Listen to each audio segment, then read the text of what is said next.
আশা করি খুব ভালো আছো, আমিও ভালো আছি। আজকে দেখো কুলের আচার নিয়ে তোমাদের সামনে হাজির হয়েছে। কি করে কুলের আচার বানাবো, এই কুলটাকে আমি ফাটিয়ে নুন আর হলুদ দিয়ে মাখিয়ে রেখেছি। এবার এখানে আছে গুড়, আমি একটু টক টক বানাবো তাই গুড়টা কম নিয়েছি, তোমরা চাইলে বেশি করে দিতে পারো। আর নিয়েছি এখানে ভাজা মশলা, কি শুকনো লঙ্কা, 5 ফোড়ন আর মৌরির ভাগটা বেশি দিয়ে একটা ভাজা মশলা করেছি। এবার চলো কি করে বানাই, এটা দিয়ে দেবো।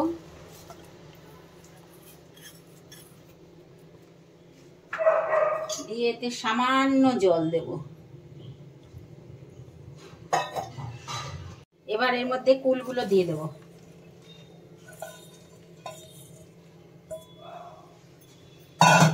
দিয়ে এর সঙ্গে ভালো করে জাল হবে, হোক, তারপর দেখাচ্ছি আবার। আচার কমপ্লিট।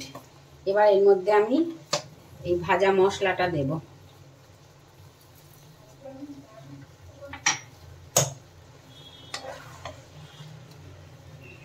দেখো আমার রেসিপি কমপ্লিট। তোমাদের যদি ভালো লেগে থাকে বাড়িতে বানিয়ে খেয়ে আমাকে কমেন্টে জানিও কীরকম হয়েছে, তাহলে আমি অন্য ধরনের আরও অনেক রকমের আচার বানিয়ে তোমাদের দেখাবো।